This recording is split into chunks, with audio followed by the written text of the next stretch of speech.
So hello guys, second CSS class. So talking about selectors and just talking about all these selectors and some few things you need to know about CSS. So we start with creating a new folder for our CSS class. Just call it CSS. Then as usual, I'll go to my code, go to the file, open a folder and look for CSS and open CSS folder. So CSS appears here, so that's it. So we have to create a new file and call it index.html.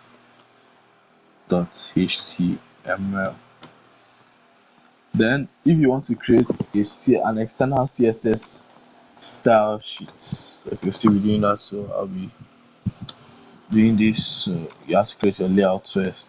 Then what I'll be using most especially here is just external style sheet, because I don't get 3 types, so I'll be using external CSS. So I help you, learn the normal syntax that almost everybody uses for styling different projects and to make it easier for you to code. So using the external style sheet, if you want to create an external style sheet, you click on this new file, see the same thing, you call the name of your CSS. So I'll be calling mine style. Can call yours anything. I'll call my own style. Then I put the extension .css. Take note that I'm using CSS. HTML zone is .html. CSS zone is .css. Without this, your code will not be recognized as a CSS style sheet code. So I press enter and automatically save. As you can see the icon, if you download the VSI code icon. So to automatically link your CSS to your HTML, for it to work, you will have to use the link tag. Like I told you before, we use the link tag on the head element. We use it inside the head element, as you can see. Inside the head element. So once you click on link, as you can see, I already have style sheet here. Then what I'll put as the href is the location of my style sheet, and location of my style sheet is just where my index is located. So I'll just write the name of my style sheet. So style CSS is here. As I see, automatically once you do this, you're connected. So that's how you connect your style sheet to your HTML.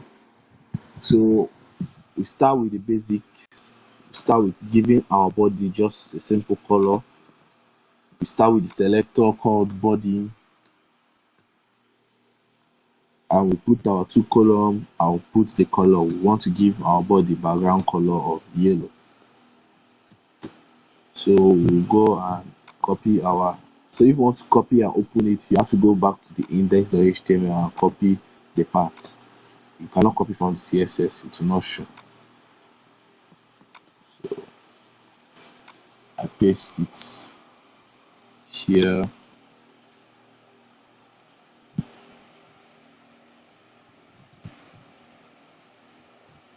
As you can see, our body is automatically in yellow color.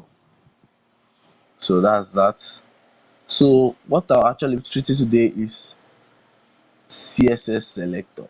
So CSS selector just mean once we actually want to style, we want to call out that particular element I want to style.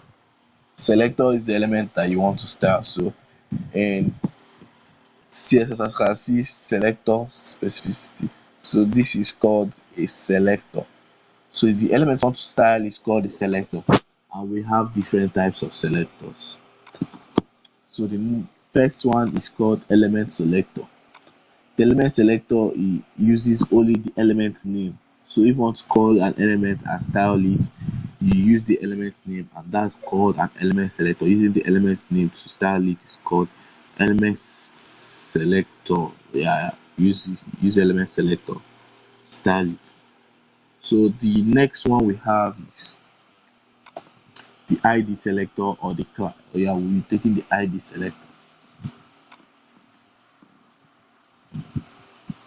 So the ID selector is basically using an ID to select a particular object, and this has like one of the most highest specificity we have in computer, if not the most highest. So if I give this p tag an ID of say yellow, and I want to style it,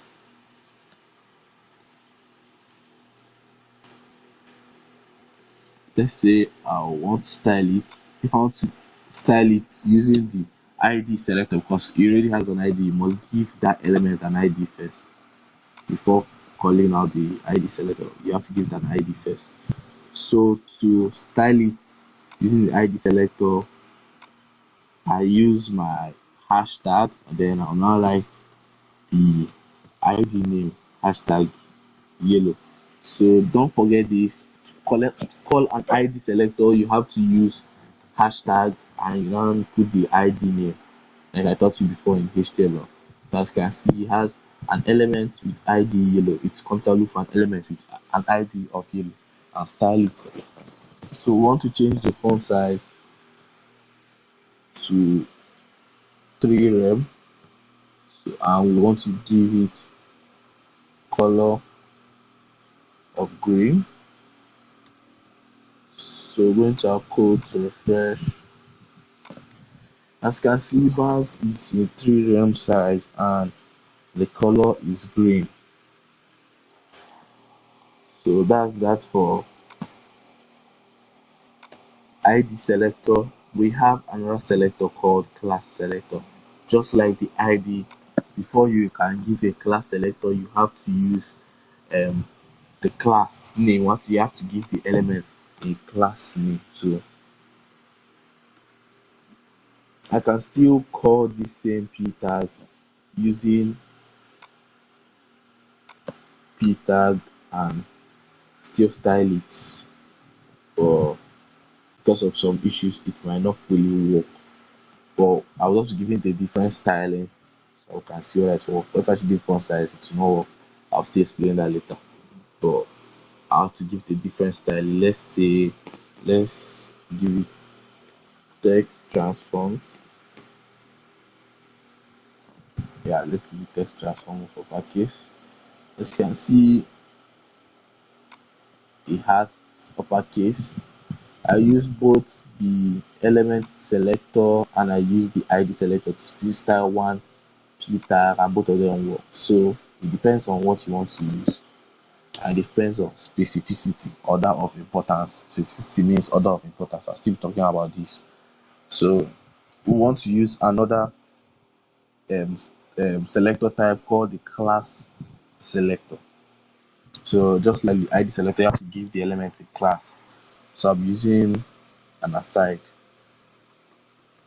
So I have to give the class of mango. You can give it any class you want, but it has to be a meaningful name. So I'm just giving you an example. I can do something in mango name to work. So you have to give it a specific class name that is very important, depending on you now as a professional web developer. You cannot give in your elements class of mango now. It does not make sense. So I'll just be using UI. So I want to call this class. So to call a class, I'll use the full stop. Once you use put the full stop, you write the class name. And mind you, the case of the text is the case of the text is being considered. If you write your class with uppercase, you have to call it out here with uppercase. If you call your class with lowercase, you have to call it out with lowercase. So thus, and your spelling should be the same thing. Without it, your code might not function. You might not even be able to detect the problem. Very hard. So you want to call a class, you have to use the full stop before you write the class name. If the computer will not know what you're writing. If you write mango, the computer just take it as no element is named mango. So to know, you have to put the full stop before the class name. Then you now put your semicolon, I mean your curly bracket. So After each, as you can see, after the closing bracket of one element selector, you have to like keep press enter and go to the next line so that you can call them now. You cannot, come inside here and just carry this mango and take it up and put it inside here and start styling. This is a wrong code, like very, very wrong. So you have to style it in the next slide. So I want to give mango font size of 4 and make it bold. Font weight of bold, and I want to give it color of blue. So if I give it color of blue, I refresh, as you can see your UI is colored blue and it's very bold. It has font size of 4 and font size of 4. So that's that for class selector. We have another one. We have the group selector. So the group selector basically means if you want, let's say I want to give this element, this aside element, and this p element the same styling. Let's say I want to give both of them font size of 20 pixels. I don't want to come and be like p tag. I don't want to be like p 20 pixels and then come down again and write aside 20 pixels again.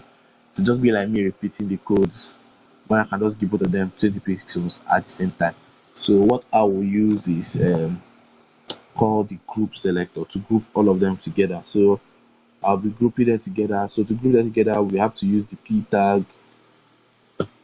I'll put comma. If you want to group them, you have to put comma and you now put the aside.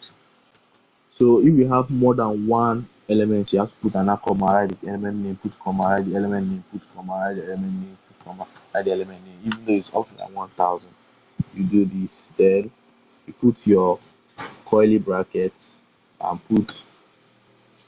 press your enter.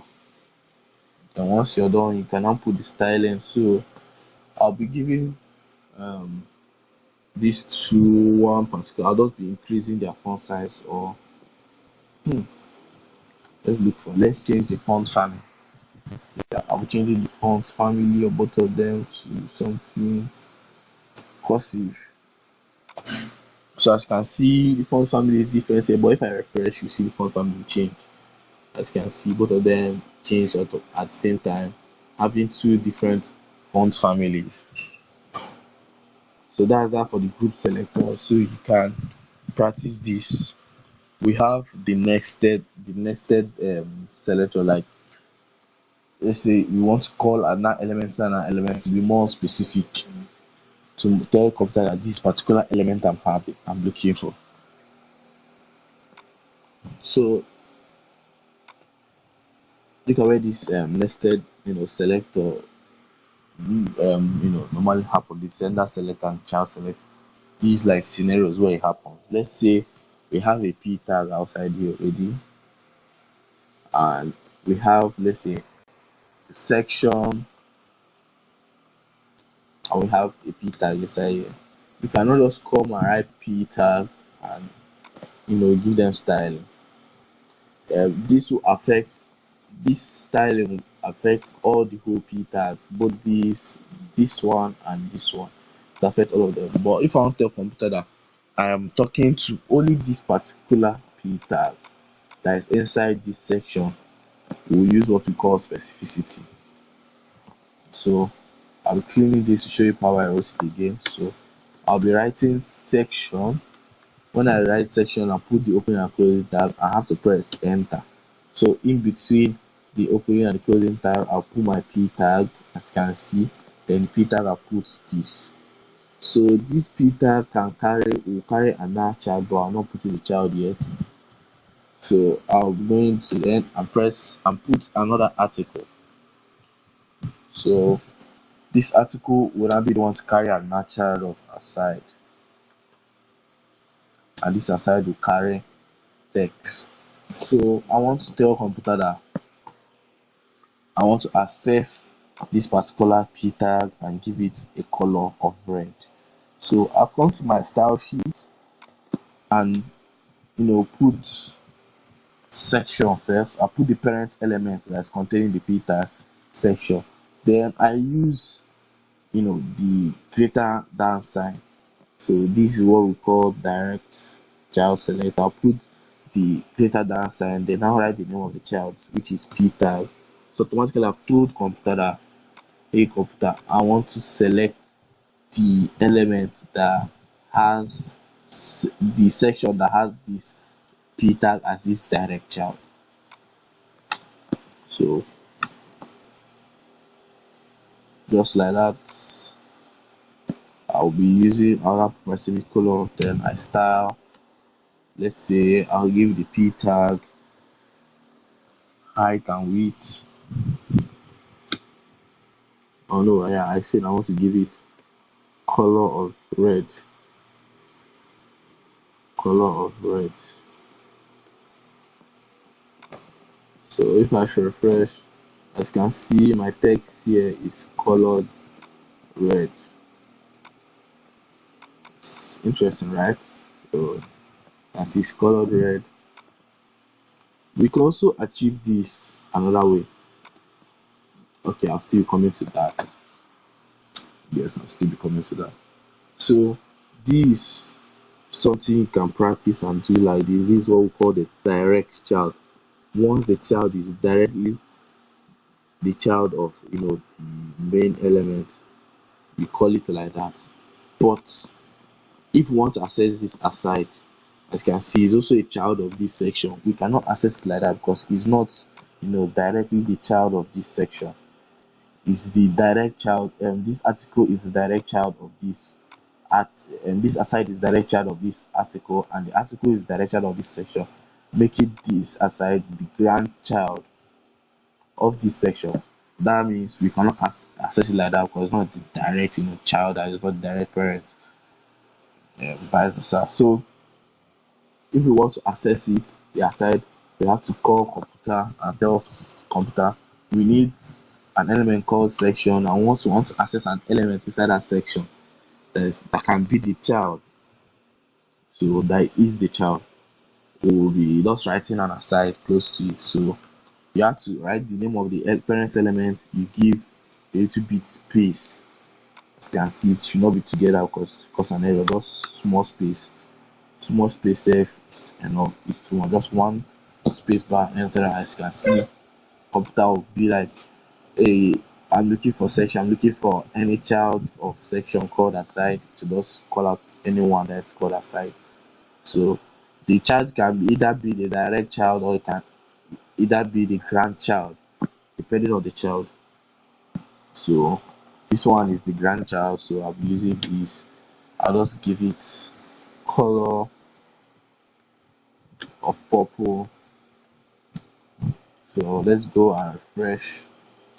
As you can see, the color here is purple. So that's that. These, like the nested selectors, how you can access your selector. So we also have another way we can also still style this aside and style this p tag. I'll show you the second two ways. So we can style this p tag directly beside it with the normal, with this particular style I used here. So we can start with this particular style of just giving space, because this p tag is also a child of this arch section. So you can just be like, computer, is there any p tag inside this section? Yes, computer, just give it color of red. So I should go and refresh. As you can see, our still color is still red. As if I refresh, it's still red. So this aside, we can access it another way using that same method from here. So the other way of accessing it, we have to access the section and access the article. So we have to access the article, then after accessing the article, we want to access the aside. So I'm looking for a section that has an article that has the aside. So the last one here is now the aside. So it's now calling the aside. As you can see, the section carried the article, carried the aside. As you can see it here, it's showing the other section carried the articles carrying their side. You can see the other and give it color purple. So I refresh, as you can see the color still remains purple.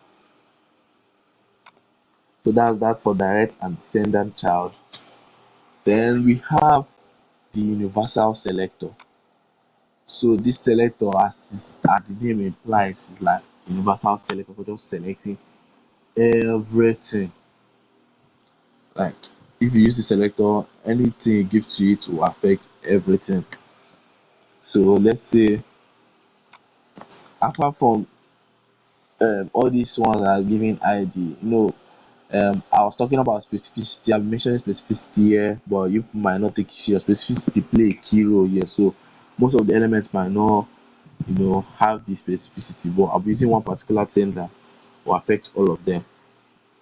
So I'm using this asterisk as the universal selector. If asterisk is denoted as the universal selector, so if once you know the universal selector, once you see an asterisk in your style sheet, it's called the universal selector. It selects everything in your code. It styles all everything.